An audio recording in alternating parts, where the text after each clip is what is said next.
Hello, everybody. I believe we're live streaming. We'll have some of our folks check that out just to make sure. It is so good to have everybody with us here on this Wednesday night. Now, is this our first Wednesday night of 2023 in the Western world? Yes, I don't know if anybody else remembers it, but how many remembers Y2K? Yeah, I mean, I had boxes and boxes of stuff I printed off because the world was coming to an end, you know?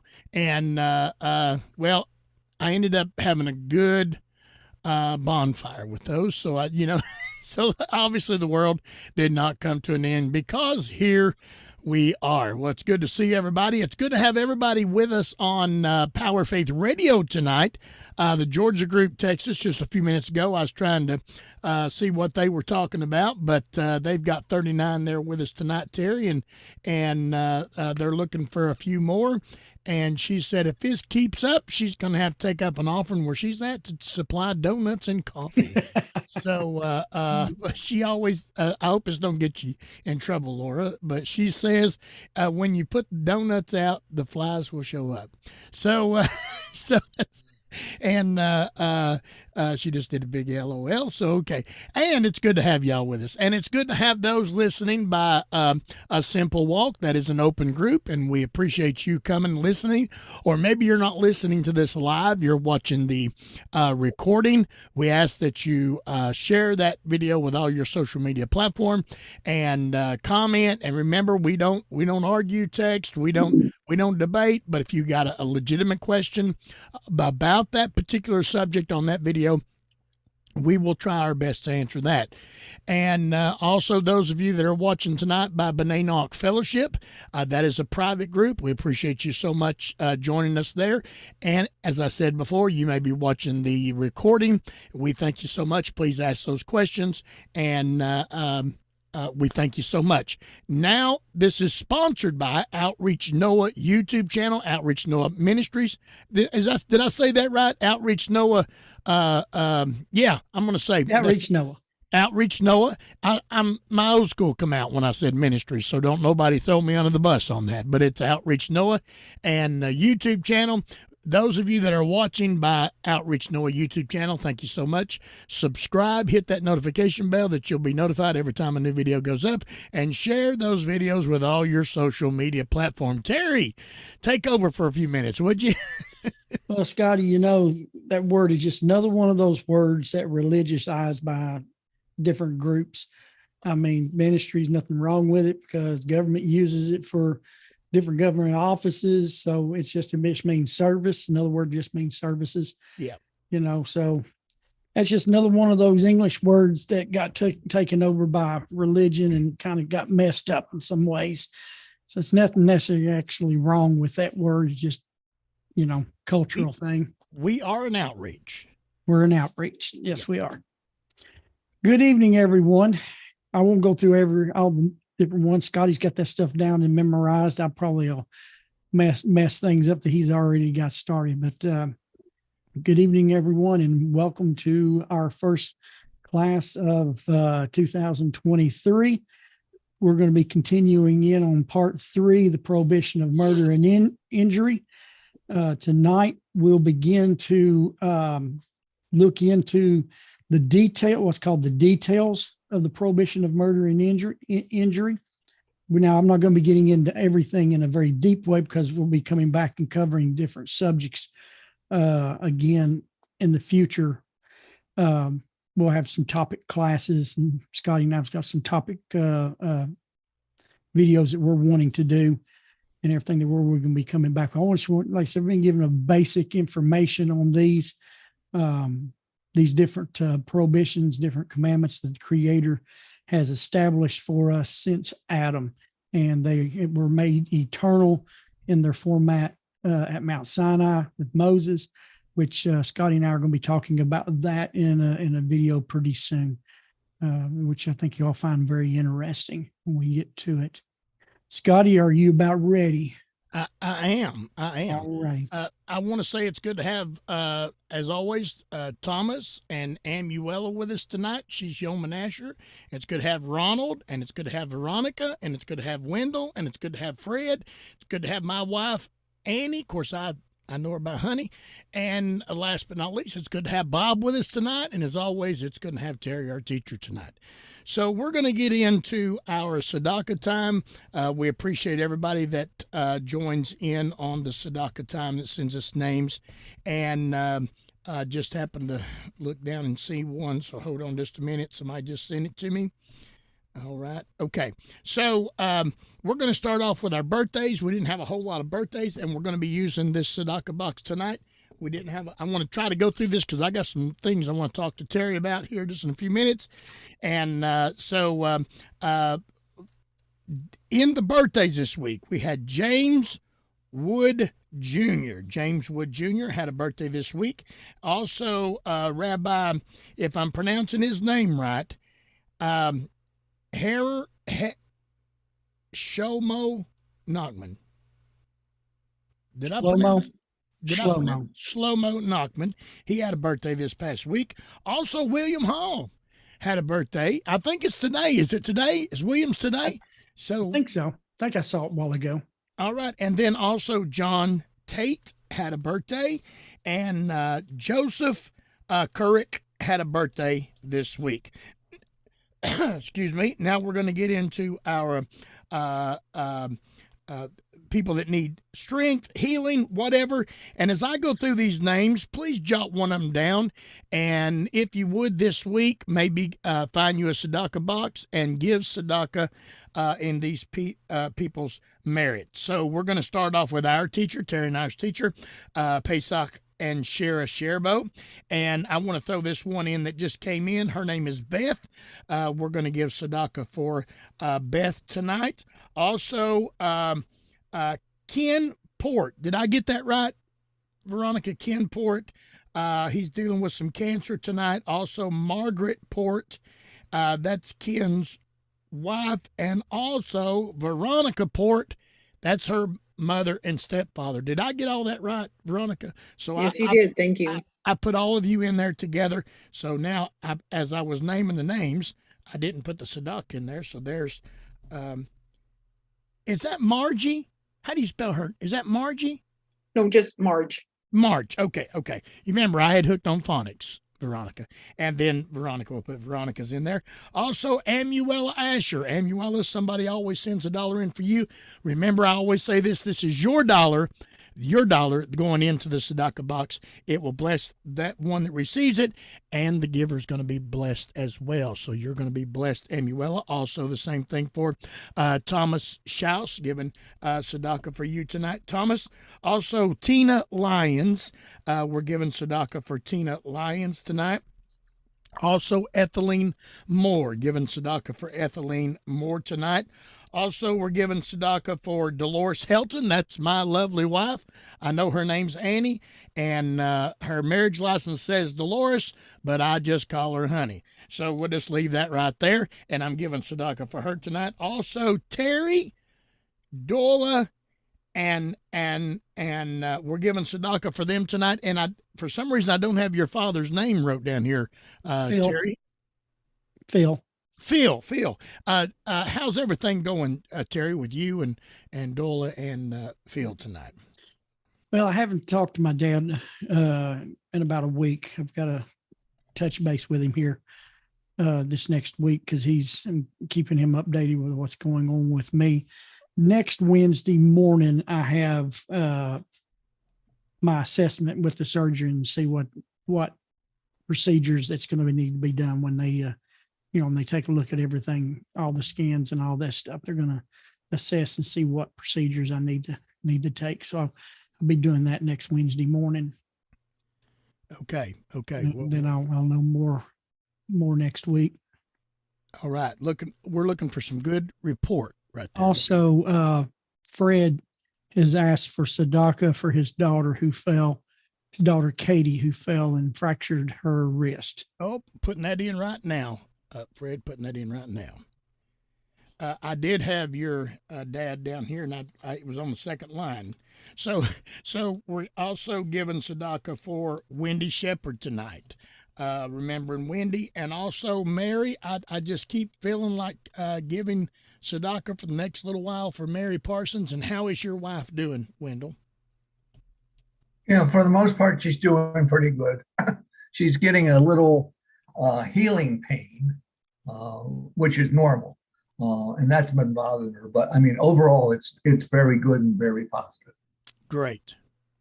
Great. Good deal. And Ronald Dickman. Ronald, how you doing? You're looking awful good, but can you use awful and good in the same sentence?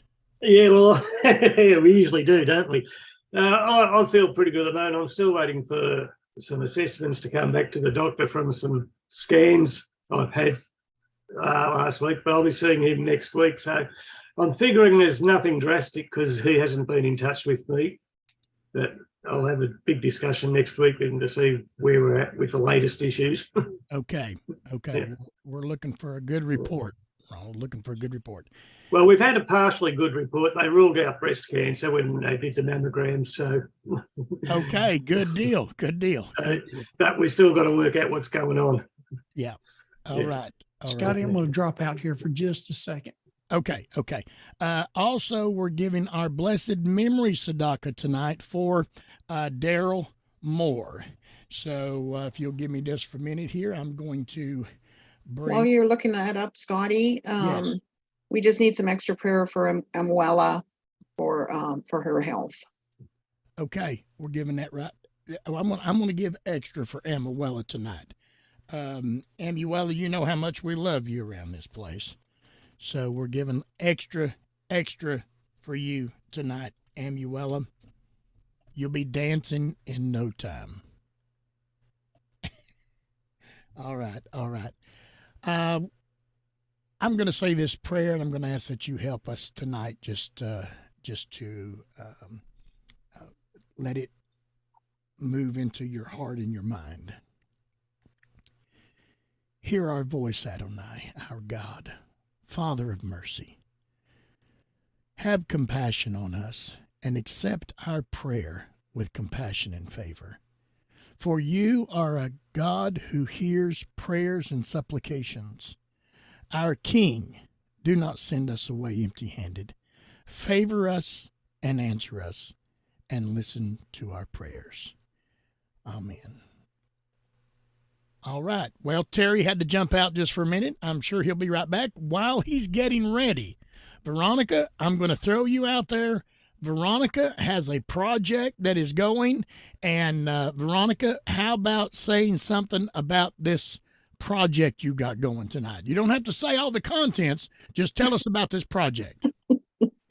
Okay, it was, well, a proof came in today, and I have a new little book coming out. I'm assuming this is my project that you're talking about, Yes, right? it is. It is.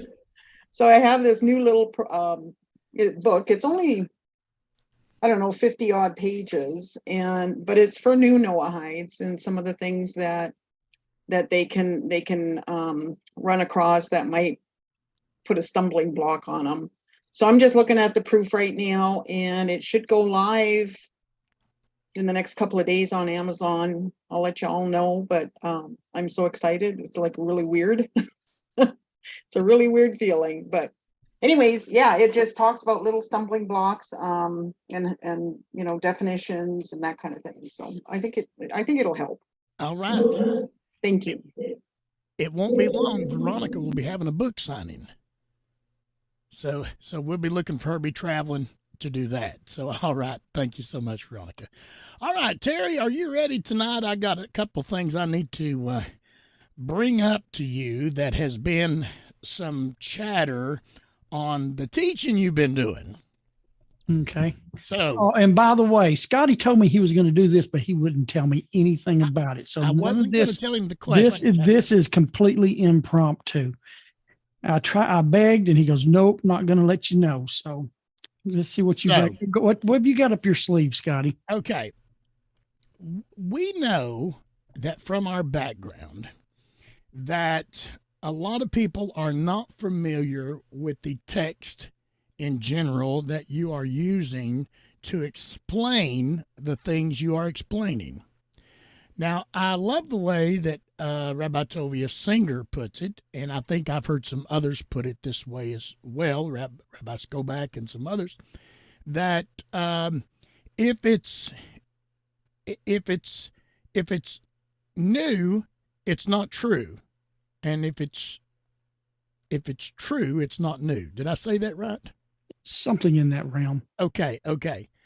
So here in the Western world, I don't know where we got this concept, but the majority of the people in the Western world think that we are the innovators of everything, that we are the developers. We are the ones that have grasped things that the world does not understand, and the Western world has brought understanding to the ununderstood, that the Western world has brought light to the things that were dark to the rest of the world.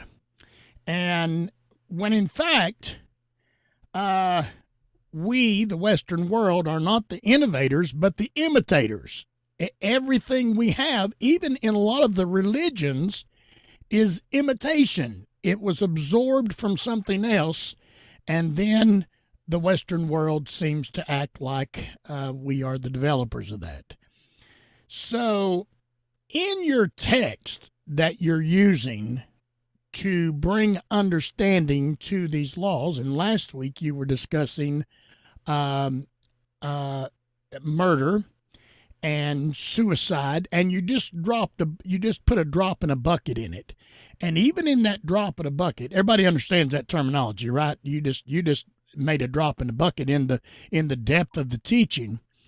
Because it mostly was discussing the position of the blood and the soul. Yes. According to the Hebrew text. So, why do you use? This is the first thing, and I know we've covered this before, but I'm going to put this in a different. Why would you use outdated text to explain the ideas and the positions that we're discussing?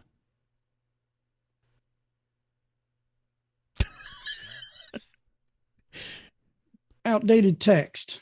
If we're going to apply the word outdated to text, and then why don't we just apply it to God? Become atheists, like people think, well, that's just outdated. Wow. I'm waiting on a reply from that because they're listening tonight. So that's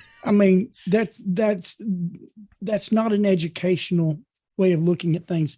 I mean, there are so many scientists that are still trying to figure out how the ancients built the pyramids. Right. And they built it with outdated ways that we can't even match today. Correct. If we want to list it as outdated. So in that same vein, let me just, right here's my favorite study is a Rabbi Harsh commentary. He was a German Jew in the 1800s. I love the way he studies the text in the Hebrew. He'll take a Hebrew word and in a text, and he'll trace it throughout other passages within the Hebrew scriptures and puts it together and how it was used here, how it was used there, and helps bring clarity to a sentence. English stinks when it comes to a translation of the Hebrew scriptures, which is the Holy Tongue. It is eternal. Eternal does not become outdated. What will become outdated is English, Spanish, Portuguese, Italian, German, because in the future, there will be one language. It tells us that in the prophets, yes. One language. We will go back to the Hebrew language as it was spoken in the beginning, as God created the creation. So really, we are speaking not only an outdated language, we're speaking on a limited existing language, because it's going to cease to exist in the future. Where everything will go back the way it was before the Tower of Babel, when they spoke Hebrew then, and then God confound the language. And we discussed that when we studied blasphemy. When you really look at the subject and you look closely to it, what created the languages was a sin, blasphemy. They were in a blasphemy format, and that caused God to create the languages. So these languages are limited. They're on a timeline, and they're going to cease to exist in the future. May not be in our lifetime. But I like going back to the original Hebrew. That's the text I like going back to. I like studying it. I like learning it, because in the Hebrew, and I know, Bob Wells is with us tonight, and he lives in a community, and I know he is surrounded with the Hebrew language. At one time, I used to be a whole lot more when I was in my certain studies. Sometimes a word will contain a whole thought process. I'm just going to give you an example of the word emunah. It's translated as faith. Faith is a very horrible word to translate emunah into, because emunah doesn't mean faith as it is in the English language, in the Western English language. Bob probably can attest to that, being around the Hebrew language a lot. So it's not that I'm going to an outdated language. I'm going back to the pure language. Hebrew is the only pure language. Now I'm talking about biblical Hebrew. There are no foul words in Hebrew. To create a foul word in Hebrew, you have to mix it with another language. There is no foul words. It's pure in its purity in the Hebrew biblical text. It's pure, and that's the reason why I go back to it. It's more of a pure language.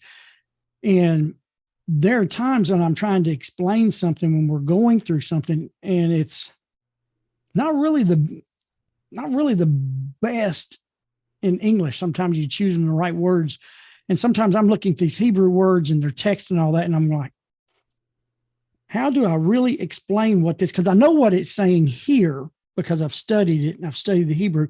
It's getting it translated into a language that can translate it from just words to the mind, which will connect with the soul. But that's the reason why I go to the Hebrews, because it's the original. We get the closer meaning, what God told Moses. Remember, all the stuff we read in the Torah is what Moses wrote down, that he was told to write down. Did that help any, Scotty, or do I need to go into any further? No, the reason that this has come up is because a couple of things that you discussed last week.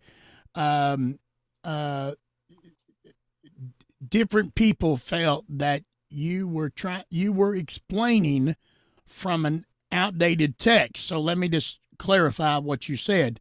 The Hebrew language that we're using to teach from, even though we're having to use English terminology, the English sometimes is weak compared to the reality of the Hebrew. Mm-hmm. In fact, I was telling this person, if I can throw this in real quick, I was telling this person this week who was, we were texting back and forth a little bit, here I am. I know this is going to be hard to believe with y'all looking at me tonight. I'm 62 years old. I know that's hard to believe. I still look like I'm young. It's a great thing what cameras can do today. But even at my age, I have seen the English language change completely.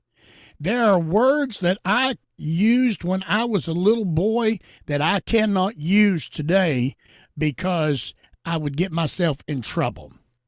And there are words today that if I would have used them when I was a little boy, I would have gotten in trouble. But the Hebrew language, can you explain that it hasn't changed? Can you give us some type of explanation that the Hebrew has not changed? Yeah, and now, like I said, we're talking about biblical Hebrew, not the what we call the street language or the common language. Right. That's kind of evolved over time, like most languages does. When you're looking at the Hebrew language, let me just example. Let's go back to the very beginning. In Bereshit, which is the Ashkenazi pronunciation of, in the Sephardic is Bereshit. That is the first book, which is called Genesis. Let's go to verse 1. Find it here in my Chumash reader real quick here. Oh, went too far.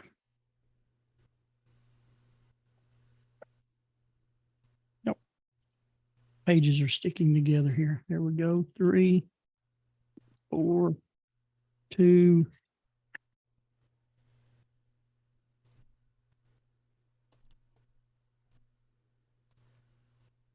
Rabbi Harsh has a lot of extensive commentary on just a couple of words. Here we go. Let's just look at the very first sentence here where it says, and it's teaching, I can say these words. Bereshis bara Elohim es hashemayim va'es haaretz. It's the biblical Hebrew. Bereshis or Bereshit. It's translated in the beginning, or actually as I learned in my studies, it's actually in the beginning of God's creating of the heavens and the earth.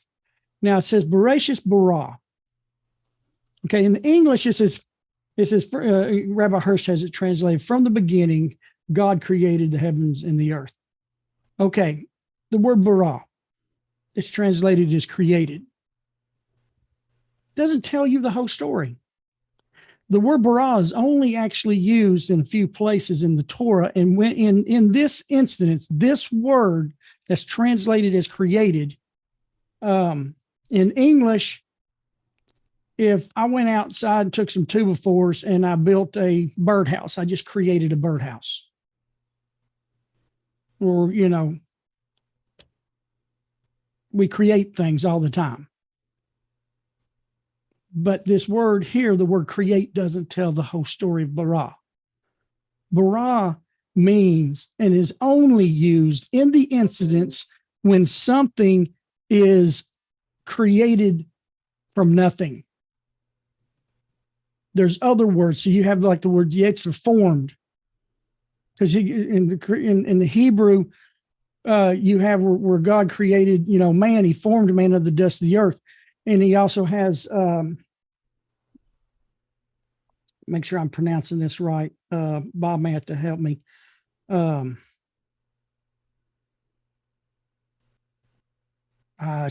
left me. Bob, what is the other word for that's translated? Not sa'ace. It's another word, starts with a sheen. But anyhow, it means to take the existing items that's already in existence and you're making from that. And the word create sometimes is in the English is used for that word there. That particular Hebrew word actually means taking the things that's already in existence and you're making something else out, like you're taking grain and making bread. That's when you take something that's in existence and you combine it with something else in existence and you form something and you make something. It's a total different Hebrew word. Bara is something from nothing. And so you don't get this in the English. So actually the English is an improper language. Actually, any language on the earth besides Hebrew that it is translated is improper because it cannot describe what is actually being said. The problem is, I read a quote the other day from a movie. Everybody knows I'm a Trekkie, and I like the Star Trek Discovery. It's got the young Spock and his sister, and they were in a kind of a fight in one of the episodes. And the sister is human. Of course, he's half human and half Vulcan. And she was trying to explain to him that, I know Vulcan too, and they're trying to, they're trying to talk. And she said, well, I know Vulcan. And Spock looked right at her and he says, but translation is not the essence of understanding.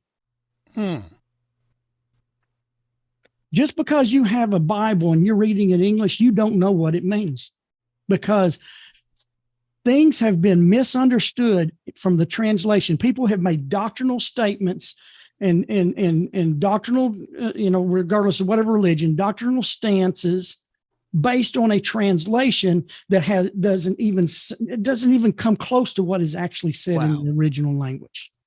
I think this is what they're looking for. I think this is what You know what I'm saying? I mean, I know it's a TV show, but it's just like I keep my little pad with me when these quotes come up. Translation is not the essence of understanding. And that to me was a powerful statement between, a Vulcan and his human sister. And she knew the language. She knew it. She could speak it. But just because she even knew it, even with me, there's certain amounts of the Hebrew that I can read it, but I don't understand it. And just because I read the translation of it doesn't even mean as a matter of fact, you make it take another step away from understanding. There's so much here in how even the Hebrew language is used within the sentences. You'll never even get that in Hebrew. You cannot take a word like right here, created in this first verse, and go to another sentence that uses the exact same English word and get the depth of what's in that passage. And so the reason why Hebrew is not outdated, what it is we've rejected, we've neglected it, and there's a knowledge and a wisdom from the ancients that is eternal. It's eternal. It will never cease. And that's what I tap into. I tap into the eternal wisdom and knowledge of the ancient Torah sages. This stuff will never change. Everything else will fall away, but the eternal Hebrew and what it really means will never leave. It's forever. And that's why I go back to that. And I go back to it because once it changed my life when I started reading and learning. And I like sharing it with people because I was in the same boat 20 something years ago. I didn't know this stuff existed. I didn't know this existed. And yeah, I love sharing it because it changes lives when we start learning what God spoke to Moses. Because it's some of the stuff Scotty and I are going to be bringing here in the future. It is eternal. It is forever. It will never be changed. God himself will not add to it nor take away from it. Once it was given at Sinai, it was signed, sealed, and delivered. Before Sinai, things could be adapted, and God did do that. He did make some adaptations and this and that as he was coming. But since Sinai, there is no adaptations. You can go anywhere in the world. You can go in the America. You can go in any of the states. You can go to any nation in the world, Brazil, Germany. You can go, to the islands of Indonesia. It doesn't matter where you go. You walk into a synagogue and they hold that Torah scroll up. There's not one letter difference. It is the same. You can't say that with other religions who have so many updates. They think they're updating their sacred, text, but they're destroying it. And Israel doesn't do that. The true Israel, they can trace its. I've got some Jewish friends who are descendants. They know who they are of Moses and Aaron. I got a friend, David in New Jersey, who is a descendant of Aaron. And that stuff doesn't change. It's the same. That's why it's a rock. It's what we can stand on. You can't stand on some of this other stuff because in 10 years, they're going to update it 1,500 times, and it's not even going to mean what it meant, in the 1600s. But that's not the same with the Torah. The Torah has never changed. It doesn't change. Since Mount Sinai, it is to remain the same. That God set eternal laws in place for it not to be changed in any, whether it's, adding to or taking away. And that in itself, you have to understand what that means, because some people claims this is added and this is taken away. No, you even have to have an understanding in that area of what the Torah means. Scotty, I hope you did. And just one more thing I want to throw in that I know you had a couple. The Hebrew will deliver you from religion. It will deliver you from the religions of the world, because God did not start this world in a religion. He did not create religion. Man did. What God done was made man and gave him a code of ethics to live by. We decided we knew better.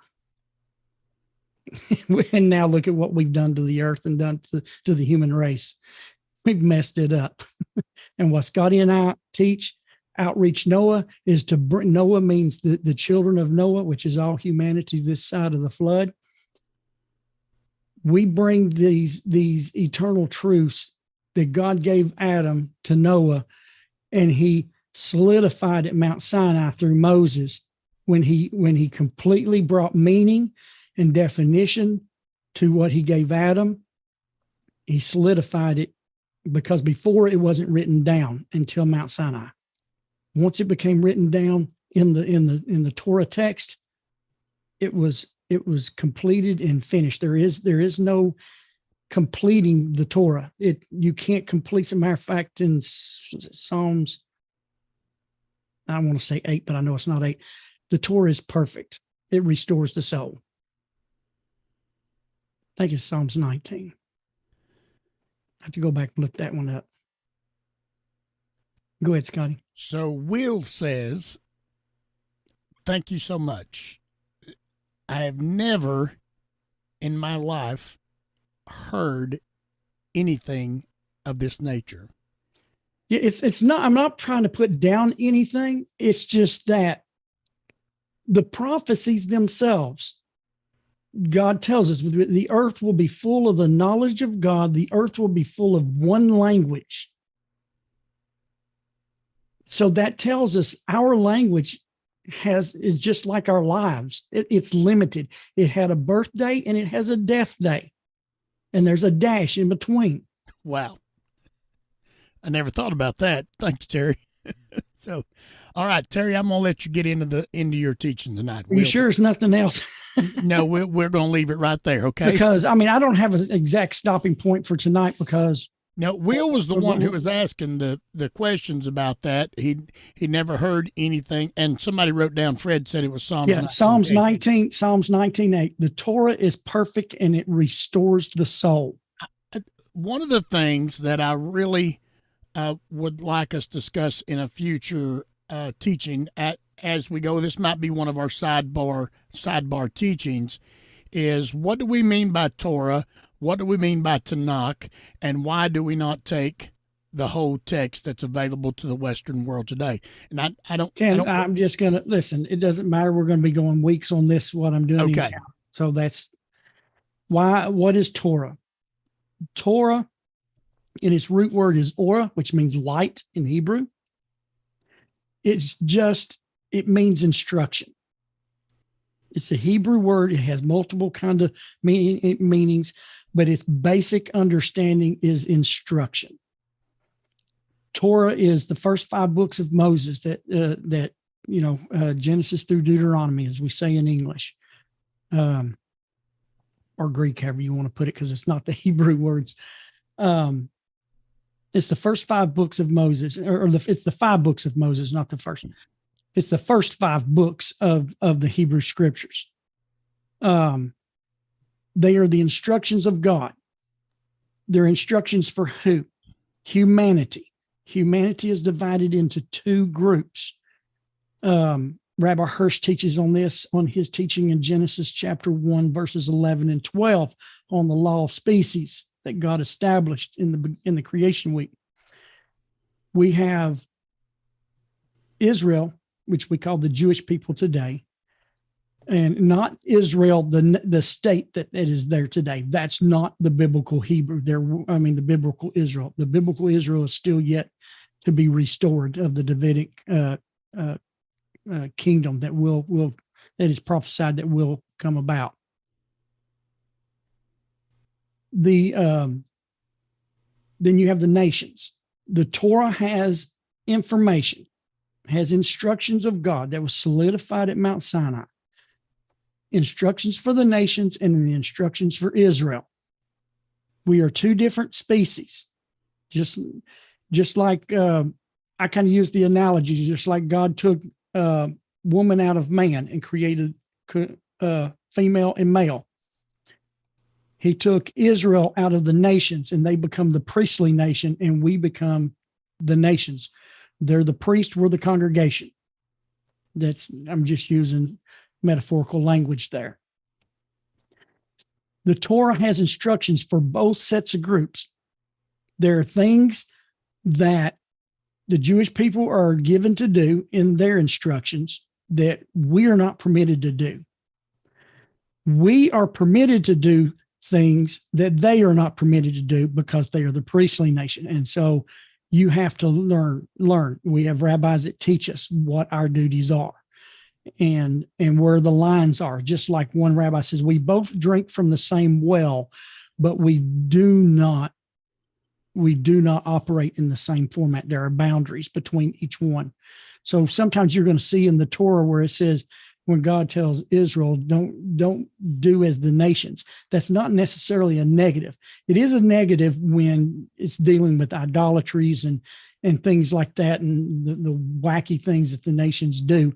But in essence, it's not negative as a fact that they are their own people. We are our own people. We're both creations of God, and we both have duties from God to do. That's the Torah.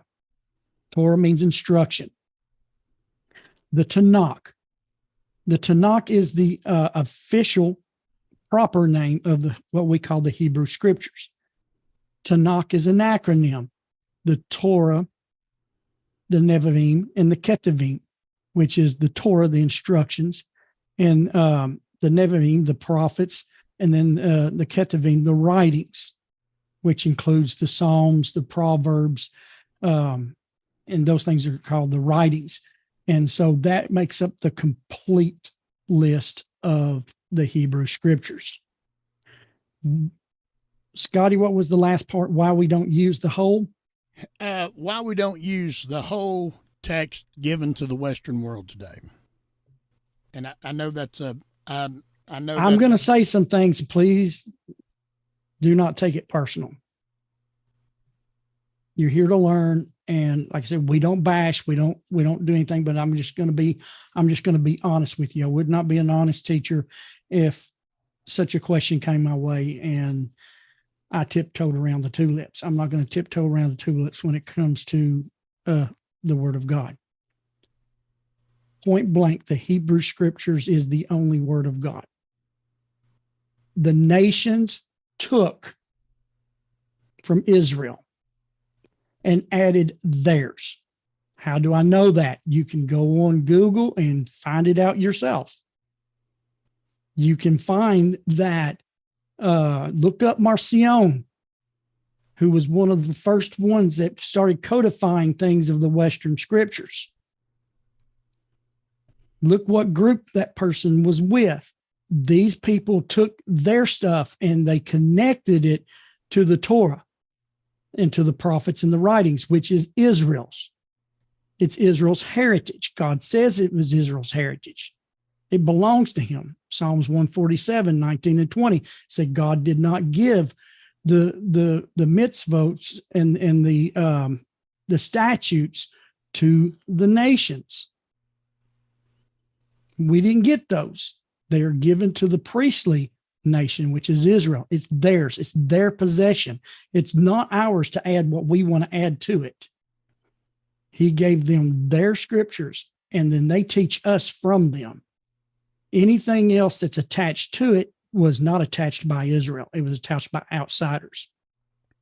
That's just like, say here in America, we have our Declaration of Independence. And somebody wants to come in, well, just like we got close friends up north here, Canada. What if Canada wants to say, hey, what we want to do is form a bigger nation. We're going to put our Declaration of Independence with your Declaration of Independence, and we're going to make one Declaration of Independence from two different groups. That's what really happened. And so we stay with the Hebrew Scriptures as they are in their correct order and in their correct ownership. They're Israel's. They're not even ours. They're not even ours. They belong to Israel.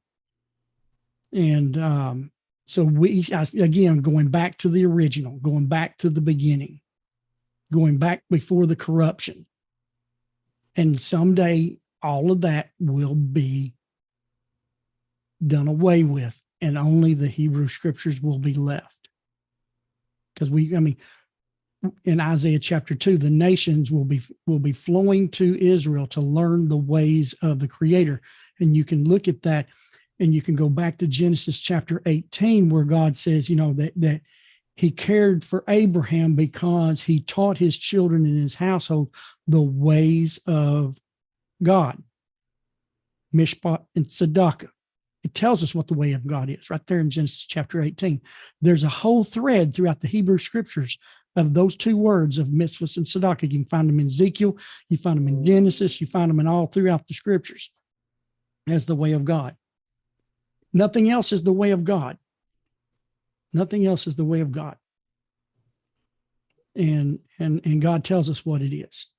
He doesn't add to it. He doesn't take away from it. He doesn't take any information from any other nation to bring into his.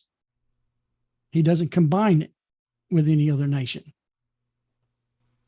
His is the established word, which even the prophets is not even all of ours. There's a majority of the prophets we don't even really need to be reading. Those of us of the nations, has nothing to do with us. It's good for history, good for information. Our biggest book, I'm just going to be honest with you, our biggest book to learn is the book of Genesis, up to the time of the Exodus. And even up to really the time when Abraham and the children of Abraham was beginning the process of being formed into a nation. Because there's things that was given to them in Genesis that's even not even given to us. And some people misunderstand that. I mean, that's the reason why I have spent the last 5 or 6 years pretty much between Genesis chapter 1 and Genesis chapter 9, because there's just so much there. And every time I go through it, I learn even more, But that's why it's called In the Beginning. It's the first thing. Nothing's changed. That's what I like about it. What changes is us. The Torah changes us. We don't change the Torah. That's what's beautiful. And when we start learning the Torah the perfect way, as it says in Psalms 19 there, it is perfect. The Torah is perfect, and it restores the soul. What else can be said? I mean, what can be added? What can restore the soul outside of the Torah? God, King David, that's what he wrote. Go ahead, Scotty. No, I was just going to say that that is so true. And this class is designed to bring light and understanding to the parts that where we are revealed in it, the parts that are for us. Oh yeah, it's amazing.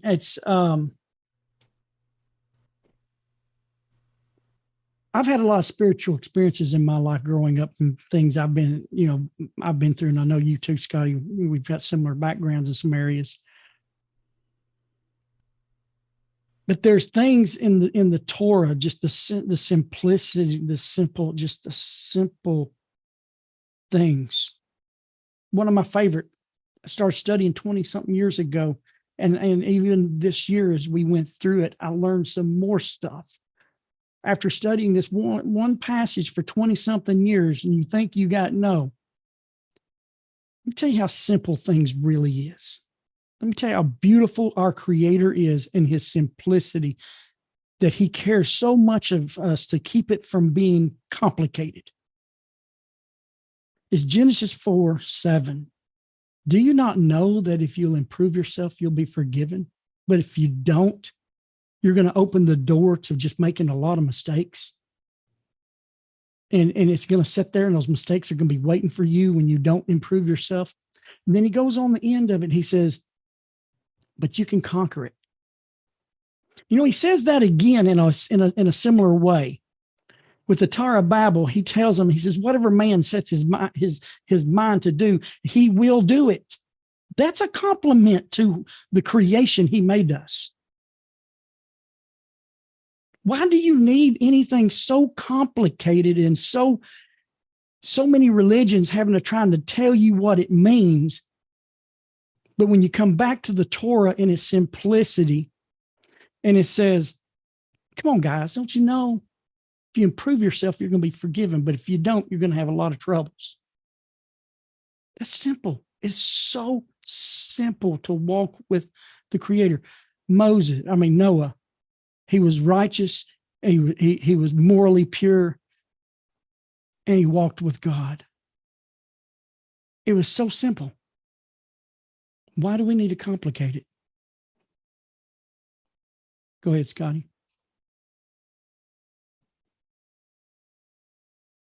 I had to mute and answer some things over here, but No, that's fine. You're covering it all so great, Terry, because I think too, and if I can say this and just choose my words wisely in saying it, the issue is most people in religions have been taught to build their own understanding and revelation of the text, when in reality we have to go to those who the text was written to. Now I'm talking about right. Yeah. Actually, I'll be honest with you. Actually, this is a hard statement that I had to learn. We are not permitted to interpret the Torah. Right. We are not permitted. Even if we had an interpretation that sounded good, it's not even considered valid, because we were not given the Torah. We were not given the written. We were not given the oral explanation, which came from Moses, from God to Moses. We were not given that. We actually have nothing. We can have insight. And I've shared with our teacher several times something I've been reading. I've got some insight right now that I've come across in my own insight for me personally, but it's not an interpretation. We are not permitted to interpret it. We can't. I can tell you how here's an example why we, the nations, are not permitted to interpret the scripture, because there is a passage that says an eye for an eye, a tooth for a tooth. And everybody, whether you are of a religious belief or if you're full-blown Hollywood atheist, and they use it in a movie. Well, you poke my eye out, I'm going to poke you out. It's a passage that's used for to validate revenge, and it has nothing to do with that. The correct understanding of that passage is a monetary equal weights and balances. It's weights and balances. It has nothing to do with revenge. The correct understanding, the nations have gone so far away from it that they've created movies and books and all of this stuff on an eye and an eye, and they are further from the truth than the East is from the West. And that's an interesting statement, because you know what? Do you know how far East and West is far apart? Have you ever thought about that? No matter how far east that you go, you'll never catch up to the West. No matter how far west you go, you'll never go east. That's how far apart that is. The nation's interpretation. You'll never get it right. You never will. And so we have to go to the priest that God had ordained at Mount Sinai, who has an unbroken chain of understanding and teachings for over 3,400 years, who over 3 million, estimated 3 million people heard the voice of God speak to Moses. And God in Exodus chapter 19 says, they will believe in you, Moses, forever, because they had heard me talk to you. Check it out, Exodus chapter 19. And that's another reason why I go back, because if God says that Israel will believe in Moses forever because he spoke to them in front of the people, then there's no reason why I shouldn't. So anyhow, go ahead, Scotty. Wow. No, I just, I know I kind of took you off your beaten path tonight. The part one, the part three, one. Well, part three details one. We'll come back in next week. Right. But the reason I want to bring these up is because no, we need to have question and discussion time. We need to have that. That's what this class is for. these type of questions have been flowing through, since we started this, and those that have been coming in through the radio, and then I'm getting personal messages through a simple walk, and just wanting clarity and understanding. Why are we using this text? Why this? Why not this? It in a nutshell is God told Moses, the people of Israel will believe in you forever because they heard of me speak to you in front of them. And that's good enough for me. If it's good enough for Israel, it's good enough for me. That's just a nutshell. All right. I see Bob every once in a while scooting up on the end of his seat. I don't know if he's getting closer because he wants to say something, or he just, it's good to have you here, Bob. Bob said, Bob, no, is it cold up there where you're at? Because you look like you're all bundled up. he is all bundled up. He's There you go. Well, I tell you what, anything else, Scotty? No, I believe, Okay. in fact, you covered that so much that the one person that was bringing that conversation up on the radio has actually said, wow, thank you. I'm You're definitely going to welcome. take this And into consideration. Yes, thank you. Yes, you're welcome, and thank you. And guys, listen, if you've got these kind of questions, get them to Scotty, get them to myself, because this is part of what Outreach Noah is all about. We are about sharing the information, the eternal information of the eternal ethics of God with our brothers and sisters of Noah. And see, and what makes it spiritual and eternal is the fact that God solidified it at Mount Sinai, which Scotty and I are going to be talking about it. But see, we don't observe these commandments because God gave them to Adam, because God gave them to Noah. We observe them because this is what God wants us to do, and he gave them to Moses. He's the authority now. And we do these things because it's the will of God, and we want to do the will of God. You can do this stuff intellectually, and you'd be considered a wise person. But to walk at that highest spiritual level with God is God says, do this, and you do this, and then you can't get any higher. That's even the sages of Israel says that a person of the nations who observes his part of the Torah and the details of that part of the Torah, the understandings of what he's supposed to do, or he or she's supposed to do, we are equal to the high priest in the temple. We are equal in that manner when we observe them, because the Creator wants us to, and we do it on his behalf, not just out of intellect, not just out of reward. When we get to the level where we're doing this because this is what God wants us to do, you now stand in the same place as the high priest of the temple. And that's what the Torah sages teaches, how important this is for those of us of the nations. I know it's almost 9 o'clock, but I want to do just one thing here in a little bit of our class I was going to cover, because I think you'll find this interesting. You may want to take a little bit of notes. I'm going to read this one section here from Rabbi Weiner. This is the English version of what's called the Sheva Mitzvah Hashem, the 7 divine commandments. This is from what is called the Divine Code. It says a non-Jew is forbidden to commit. It's on adultery. I mean, not adultery, murder, because we're on the subject of murder. Genesis chapter 9, verses 5 and 6 is what we've been covering the last couple of weeks. A non-Jew is forbidden to commit murder or bloodshed and would be liable for the death penalty for this in a court of law, which we've explained, and we're going to be explaining that even more when we get to one of our commandments, which is the law of establishing courts. And we'll talk a little bit more about that when we get to that. It says, as God commanded Noah, But your blood of your soul I will demand of every beast, of every beast I will demand it. But of man, Adam, of man for his brother, I will demand the soul of man. Whoever sheds the blood of man, Adam, by man, Adam, his blood shall be shed, for in the image of God he made man.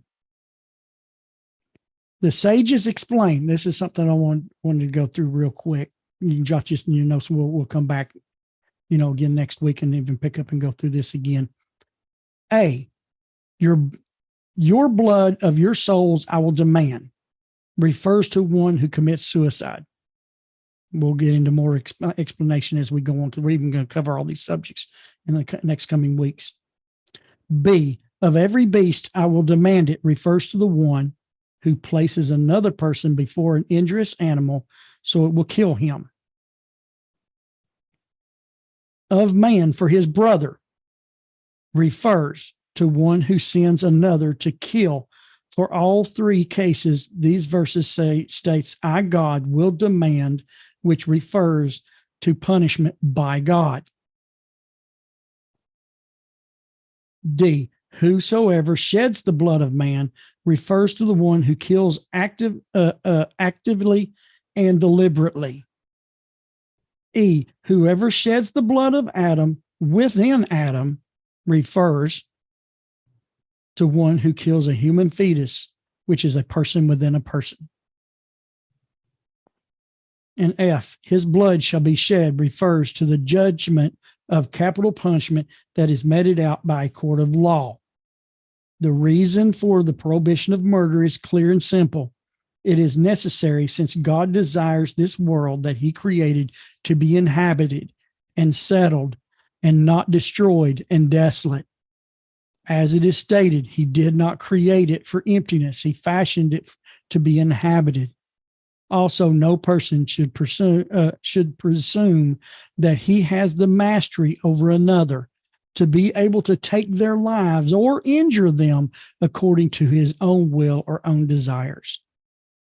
Rather, a person should recognize that there is a master and creator of everything who directs the world and judges its inhabitants. A person should respect the life, property, and honor of his fellow human being and not harm them, and know that the authority over human life is in the hands of God alone, and human beings do not have this authority or discretion in their own right.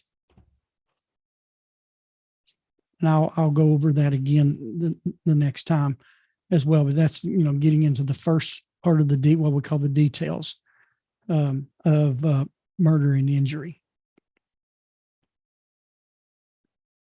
Anything else, Scotty? Yeah, this has been good tonight. I'm hoping everyone, if you got questions or anything you want to discuss tonight, get them to Scotty, and discussion is what we need to do. We need to do a lot of that, because proper study, when you begin to learn how to properly study the Torah from our brothers and sisters of the Jewish people, it's not a Bible study the way you and I was raised up. The best way to study the Torah is what's called I think it is called a chavarah, a partner. And you sit and you read something, and then you discuss it between you. And you can come to two different areas of agreement that may not seem to agree with each other. As a matter of fact, if you ever pass a yeshiva, the school where the Jews are studying the Torah, it's noisy.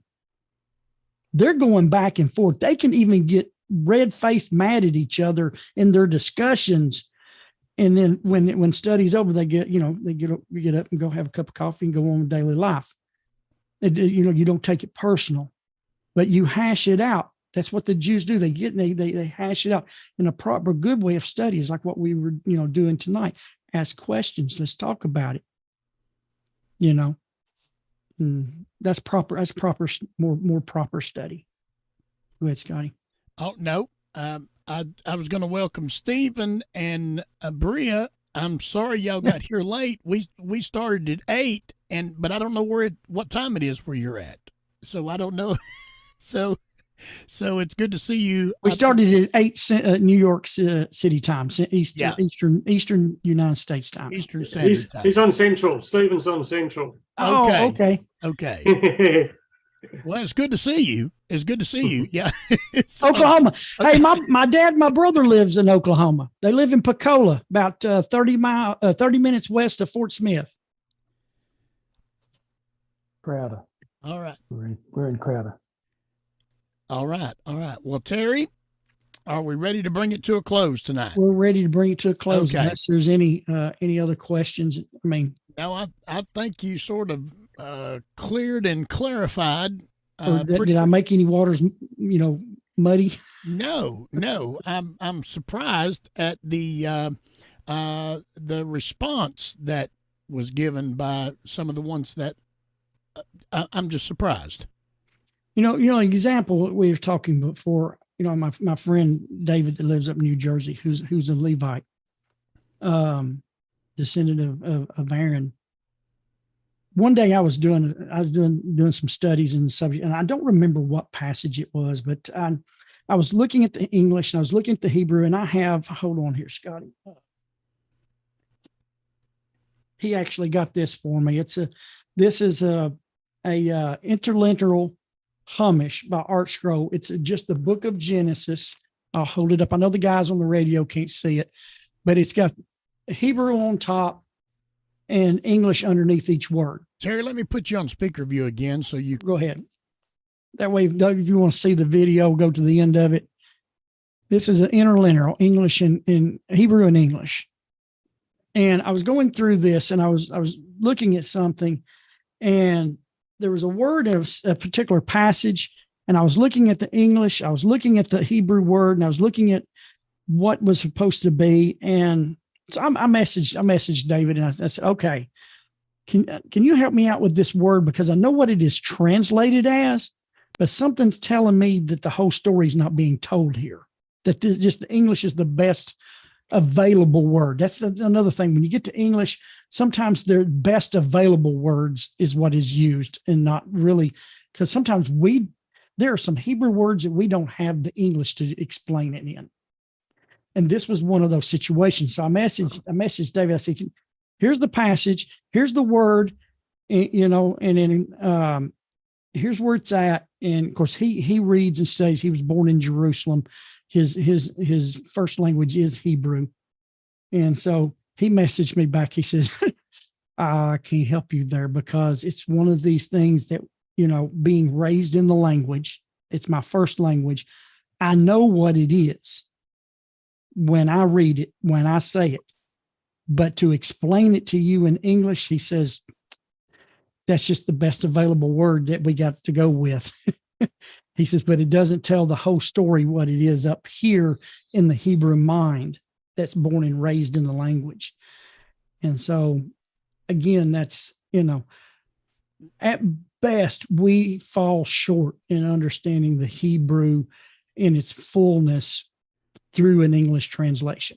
Yeah, another word that I find that relates to what you're talking about, and it's one of my passions, is tzedakah. Exactly. And the word charity with it, and everybody thinks that's all it means is charity, but it's actually so much more than charity. Well, if you think about it, in the English language, in the Western English language, the American English language, that's our language is different. I watch Acorn TV. I love it. It's British, Australian, New Zealand, Scottish, and Irish shows. I love all that and love the different accents between the two. And you can even tell the difference between New Zealand and Australia, even in the languages and sometimes in how they use the words. And you're like, oh, we got some Australians in here. He knows what I'm talking about. I reckon the New Zealanders sound more like English-speaking South Africans. Right. Yeah. And so it's really, even among the same language, in the different cultures and different nations, there's even a difference. But I'm just going to say American English language. I'm going to go right there. Western English language and understanding. Charity. When you hear the word charity, it generally denotes an an inner thought process that you're taking something of yours and you're helping someone else out with it, meaning you're diminishing yourself. You're taking something from you. So you're diminishing yourself. If you're giving your money to, to help out in charity, someone lost, their house burnt down, they're taking up charity to help replace clothing. So you're taking your money you earned this week and you're giving charity with it. You've diminished what was yours to help someone else. That's a general understanding of charity in an American English mindset. Tzedakah does not mean that. When Scotty says tzedakah, and the best way to describe it in the English language is this: you're taking that which is God's and you're putting it in the right place to do God's will. So it's not yours. You're not diminishing yourself, and you cannot diminish God. So you're taking that which is his and you're appropriating it to the right place to do his work, his kindness, his mercy. So you've not diminished yourself, and you can't diminish God. Tzedakah is such a higher level than charity. And it takes a long time, and maybe you're not even do it in a lifetime, to understand when you take a dollar bill out of your wallet, you're taking that which is God's and you're using it for something else, and you didn't diminish yourself. If you diminished yourself, then you're diminishing God, because God is the one who sources us with what we have. Think about that. Just think about that. How do you, if we can get in the mindset of that we own nothing, that it's already the creators, it's God's. We're just caretakers.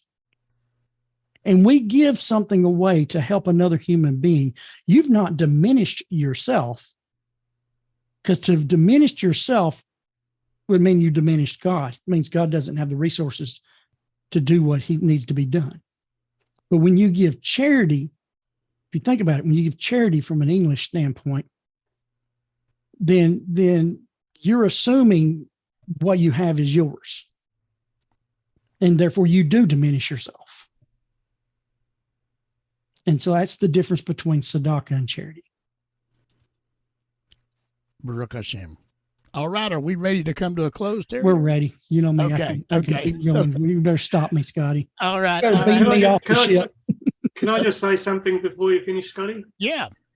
Rabbi Singer considers a translation only as a commentary, trying to give you an understanding of what the Hebrew or any language. He says they're just all commentaries. They're not very accurate. And right, that's a good way. Sometimes not, more so with the Hebrew, because the Hebrew language is so full. You know, what one word can mean a whole paragraph.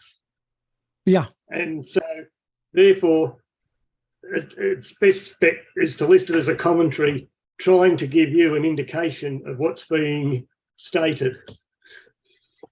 Yeah, I like something that Rabbi Singer said too, was and I looked this up after he brought it up, and it's very true. It's called the law of best evidence. And if you're in a court, if you're in a trial, and somebody is presenting documents that's trying to change something, and you come up with the original document, it overrides everything else. The original, the law of best evidence is the original document. Yeah, that's what happened in Oklahoma. My dad said when the government built that reservoir so they could supply a town in Texas with water, and the chief of that reservation showed up with the original document signed by the president. Was it Andrew Jackson or somewhere? When they were given the birds and the fish and the water, they had the best evidence. They had the original document signed by the original president at that time. And the judge said, I'm not going to violate a presidential order, even if it is 200 years old. Wow. All right. All right. Listen, those of you that, and Veronica's talking on the phone. I hope she can hear me. I wanted to plug her book here just in a minute if she can hear me. I don't know. I don't know if she can or not. She may be plugging next week. But those of you that's listening by Power of Faith Radio tonight, we so appreciate you coming in, and we thank everybody that asked the questions, and we really appreciate you taking the patience to listen and get some understanding on the questions. And so I'm just going to leave that right there. But we appreciate you so much tuning in through Power of Faith Radio. Those of you that are watching tonight by A Simple Walk, we thank you so much. We ask that you comment and ask some questions as well. Share those videos with all your social media platform. Those of you watching by B'nai Noach Fellowship, that is a closed group. We ask that you come in, ask some questions, and maybe put in some positive comments. Notice how I said that, some positive comments. And we appreciate you listening there. And on the YouTube channel, Outreach Noah, we thank you so much. Please subscribe to that channel and hit that notification bell that you'll be notified every time a new video goes up, and share those videos with all your social media platform. And I think Veronica's really caught up on the phone, so we're just going to get her to show her book next week. Bob, it was so good to have you with us tonight. Yes. Thank you for coming. And Stephen, you and Yes. Bria got here late, but I'd rather be late. I'd rather be late to dinner and eat as not to show up at all. Right. So that's, So all right. And Ronald, is always good to have you. It's always good to have Thank you. Amuela and Wendell and Thomas and Veronica and my wife Annie, and let's see, Fred was here. Fred had to go. And did I miss anybody? Thomas, did I miss anybody? Got everybody? Wendell, I got you this time, didn't I, Wendell? One time I went all the way around him and didn't even see him there. And as always, it's good to have Terry with us tonight. Everybody, we'll look forward to seeing you next Wednesday night right here on Outreach Noah. Remember, take one of these names. Look, watch this video. Get one of the names in the Tzedakah time, and we pray that you go out this week and give Tzedakah in honor of that one person for their merit. And we will see you next week. Y'all have a good week.